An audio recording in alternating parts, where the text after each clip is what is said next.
മരണാനന്തര അവയവദാനത്തിൽ ചരിത്രമാണ് ആനന്ദവല്ലിയമ്മാളിൻ്റെ കഥ. 91 വയസ്സിൽ മരിച്ചു. ചർമ്മവും കണ്ണുകളും ദാനം ചെയ്ത് അമ്മയുടെ ആഗ്രഹം പൂർത്തിയാക്കി മക്കൾ.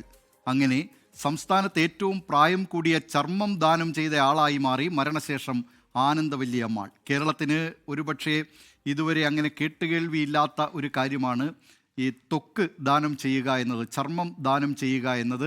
അടുത്തിടെയാണ് തിരുവനന്തപുരം മെഡിക്കൽ കോളേജിൽ ഇപ്പോൾ ഈ സ്കിൻ ബാങ്ക് തുടങ്ങിയിട്ടുള്ളത്. ചർമ്മം ശേഖരിച്ച് വെച്ച് അത് പിന്നീട് ഈ തീപ്പൊള്ളലൊക്കെ ഏൽക്കുന്നവർക്ക്, അത്തരം പരിക്കുകൾ ഏൽക്കുന്നവർക്ക് ഈ ചർമ്മം വെച്ച് പിടിപ്പിക്കുന്ന തരത്തിലുള്ള ചികിത്സാ രീതിയിലേക്ക് മാറിയത്. അങ്ങനെ ഈ ആനന്ദവല്ലി അമ്മാളിൻ്റെ കഥ നമുക്കൊന്ന് കേൾക്കാം.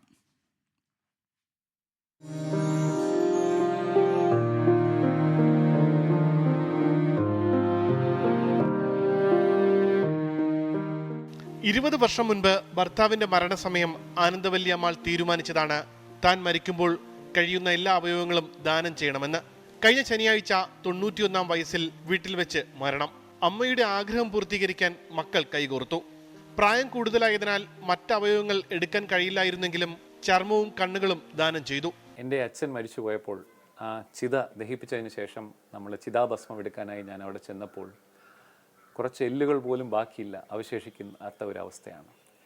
അപ്പോൾ ഞാനത് വന്ന് അമ്മയോട് വിവരിച്ചു, ഇതൊക്കെയാണ് അവിടെ നടന്നത്. 20 വർഷങ്ങൾക്ക് മുമ്പാണ് ഇത് സംഭവിച്ചത്. അന്ന് അമ്മ പറഞ്ഞു, ഇതാണ്, നമ്മളൊന്നും കൊണ്ടുപോകുന്നില്ല എന്നുള്ള ഒരു ഉത്തരവാണ് അന്ന് തന്നത്. അപ്പോൾ കത്തി എരിഞ്ഞ് അല്ലെങ്കിൽ പുഴുക്കൾ തിന്ന് ദഹിപ്പിച്ച് കളയുന്ന ഒരു ശരീരത്തിലെ ഒരു ഭാഗം മറ്റൊരു രോഗിക്ക് ഉപകാരപ്രദമാവുകയാണെങ്കിൽ അതിലും വലിയൊരു പുണ്യം നമുക്ക് കിട്ടാനില്ല. അമ്മ വിദ്യാഭ്യാസ വകുപ്പിൽ ഗുമസ്തയായിരുന്നു. അതിനുശേഷം സൂപ്രണ്ട് അഡ്മിനിസ്ട്രേറ്റീവ് ഓഫീസർ വരെ പദവിയിലെത്തി.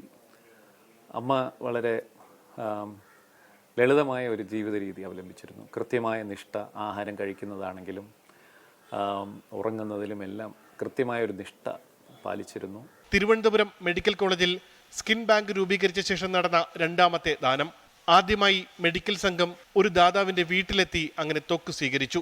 അമ്മ മരിച്ചുപോയി 6 മണിക്കൂറിനുള്ളിൽ തന്നെ മെഡിക്കൽ കോളേജിൽ ഡോക്ടർ പ്രേംലാലിൻ്റെ നേതൃത്വത്തിൽ ഒരു സംഘം പ്ലാസ്റ്റിക് സർജൻസ് ഇവിടെ വരികയും അവർ അമ്മയുടെ തൊടയിൽ നിന്ന് തൊലി എടുക്കുക എന്ന് പറയുമ്പോൾ ഉടനെ നമ്മളെല്ലാ തൊലിയുമല്ല, നമ്മുടെ തുടയിൽ നിന്നും ഏകദേശം 15 സെൻറ്റിമീറ്ററോളം വീതിക്ക് ത്വക്ക് ഒരു 1 മില്ലിമീറ്റർ ലെവലിൽ തൊലി നീക്കം ചെയ്യുന്നു. അതിന് പുറത്തൊന്നും അറിയാത്ത രീതിയിൽ ഡ്രസ്സിങ് വെച്ച് തരുന്നു.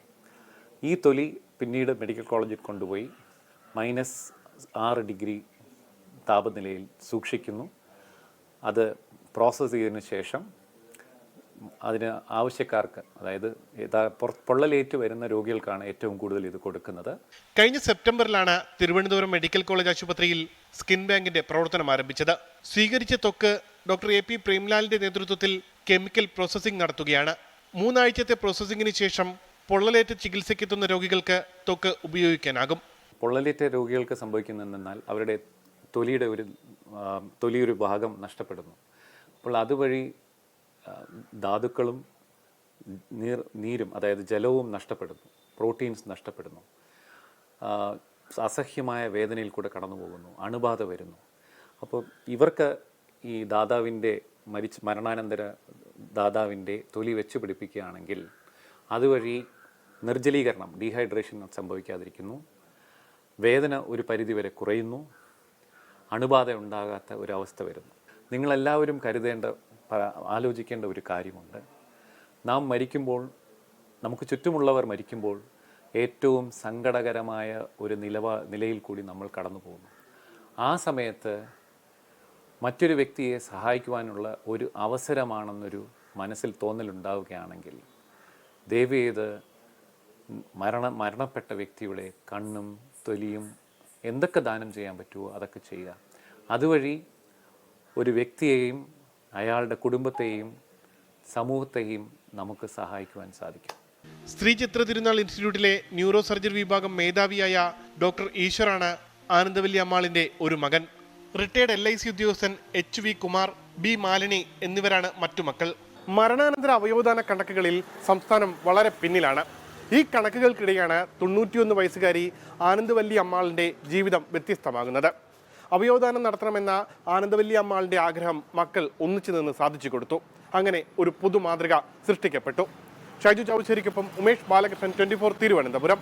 ലോകത്തെവിടെയായാലും ഏത് സമയത്തും 24 വാർത്തകളും ഓഗ്മെന്റഡ് റിയാലിറ്റി പാക്കേജുകളും എക്സ്പ്ലെയിനറുകളും വിശദമായി കാണാൻ ഞങ്ങളുടെ യൂട്യൂബ് ചാനൽ നിങ്ങൾക്ക് സബ്സ്ക്രൈബ് ചെയ്യാം.